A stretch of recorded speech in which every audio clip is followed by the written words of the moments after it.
You can't leave a pro-European government in power and then ask for that government to negotiate a deal and take you out of Europe.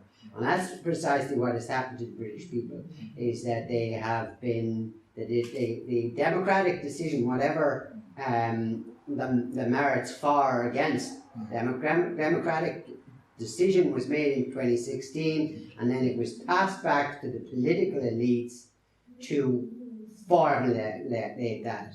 And now we are literally just 2 months away, and there is no deal, nothing's been done, nothing can be agreed, and there's a complete mess. And it's a mess for everybody. And for Ireland, as I say, I made some reference earlier on to it, is it's not just the fact that we are, the amount of trade that we do with Britain that we are dependent upon them. One of the things that the government likes to talk about is obviously the extent to which the Irish economy is dependent on access to the European market. And that is true. Unfortunately, 70 to 80% of the products we sell into the European Union market go through Britain. So they will be stopped at customs as they enter Britain, and then they will be stopped at customs again as they try to re-enter the European Union. So neither our trade with Britain nor our trade with the EU can now be protected.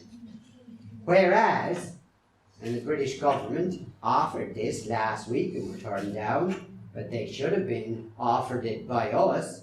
A National Party government would have offered it 2 years ago, in the immediate aftermath of the Brexit referendum, is we should have sat down and negotiated a bilateral agreement between ourselves and the British government as to how we are going to manage the border issues, how are we going to manage the economic issues, how are we going to manage the common travel issues between the two islands. And then we should have gone to the European Union as members of the European Union and insisted that that be made part of any withdrawal agreement that was negotiated with the United Kingdom. And then we would not be talking about a backstop, and we would not be talking about a no-deal Brexit, and we would not be talking about an economic catastrophe for Ireland, whether either way.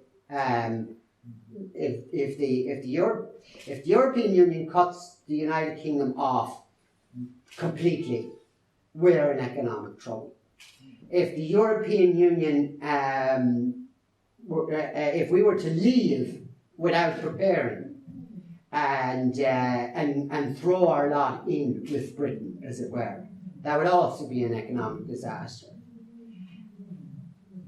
Ireland has to learn that it must stand on its own 2 feet.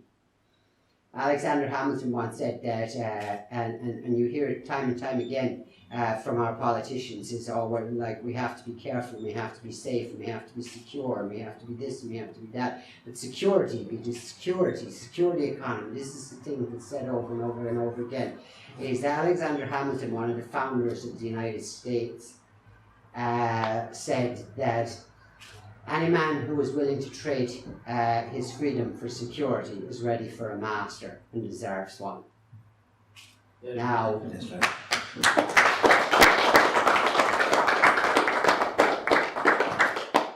I am not prepared to trade the masters that we had in Westminster for the masters in Brussels.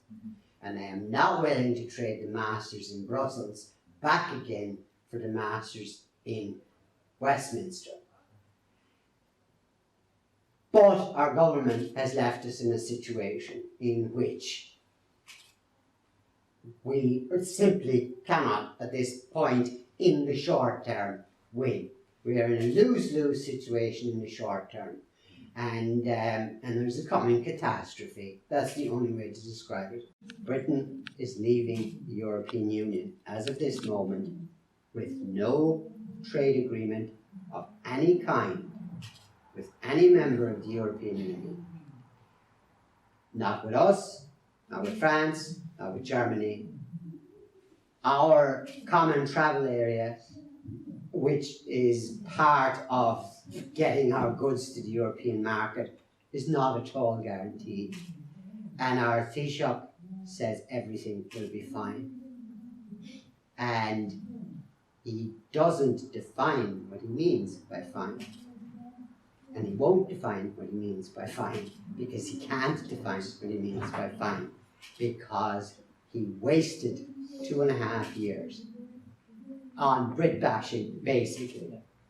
And I don't mind a bit of Brit bashing myself when it comes to the 6 counties. It's time they went home. But the practicalities of the moment were that Ireland's national interest was best served by a bilateral agreement with the United Kingdom.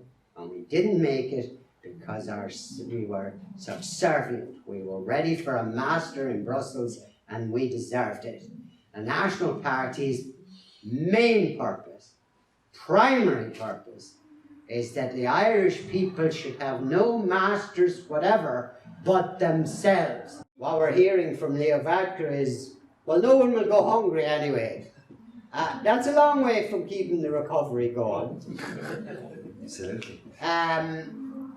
Simon Coveney tells us, talking about the consequences of a hard border vis-a-vis the Good Friday Agreement, he now says, peace is more important than economics. Yeah, that can be said by somebody whose wages from the taxpayer are 200,000 a year and whose pension will be similar. That peace is more important than economics. Peace is very important, but here's the problem with economics. Here's the problem with economics when it comes to you or me, right? They're not GDP figures. They are for Simon Coveney. So, what's called, they're GDP figures, GNP figures, percentages of GDP figures. I tell you what economics is for the modern Irish family is there food on the table, is there a roof over their heads, is there heat turned on when the weather outside is -6. Economics matters.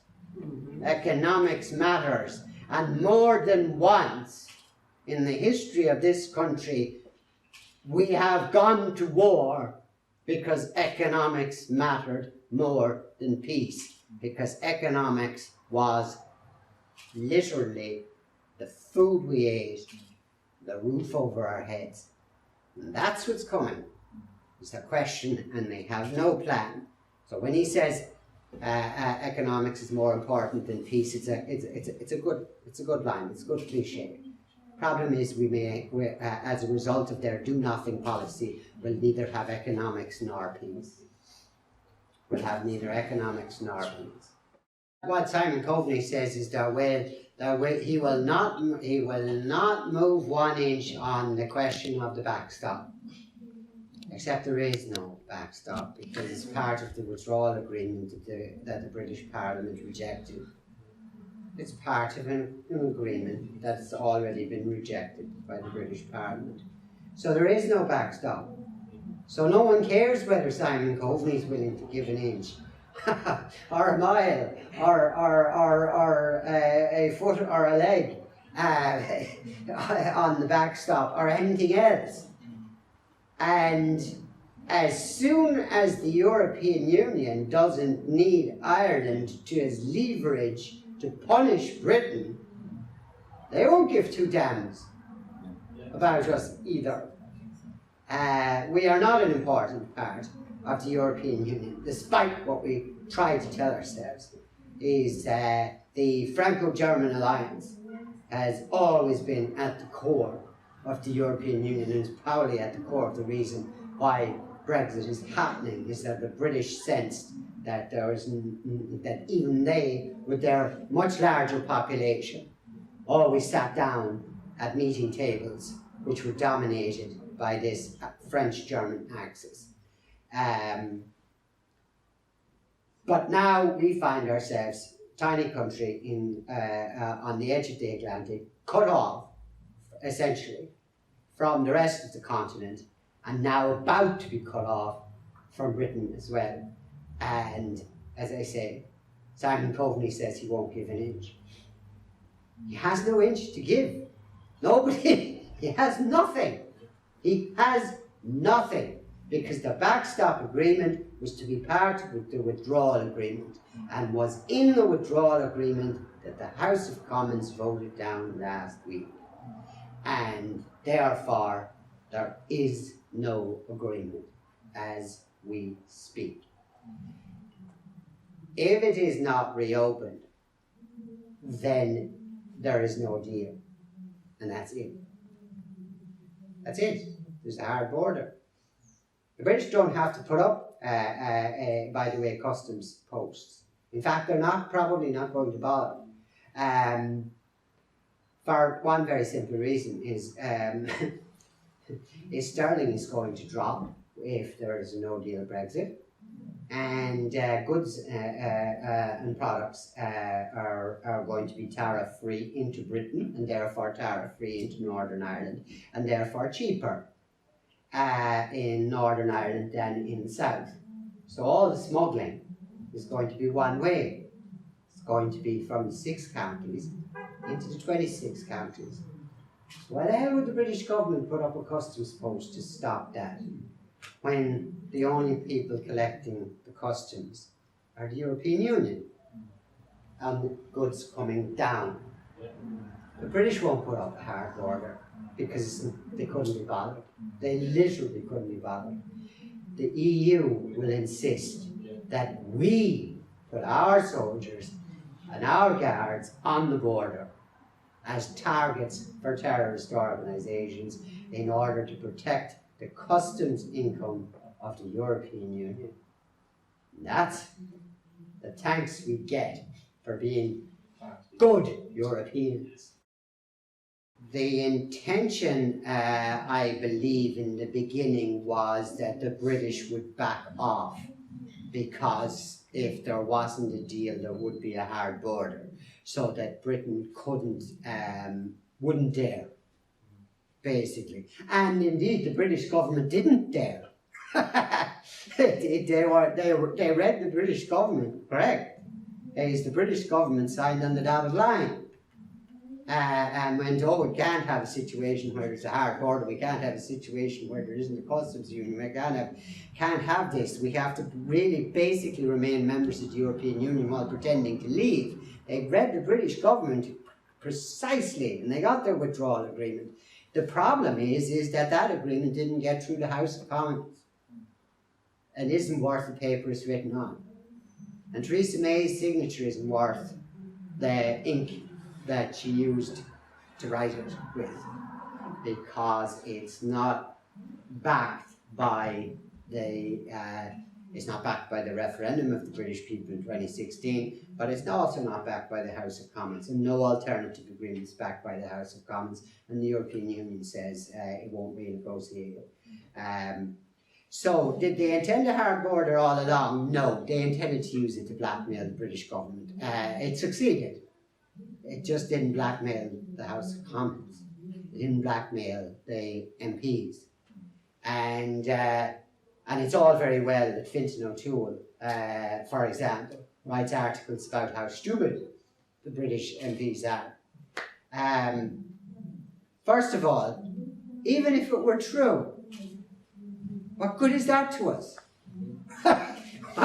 What good is it if we tell Jacob Rees-Mogg he's an idiot, when we have no economy, when we can't get our goods to the European market?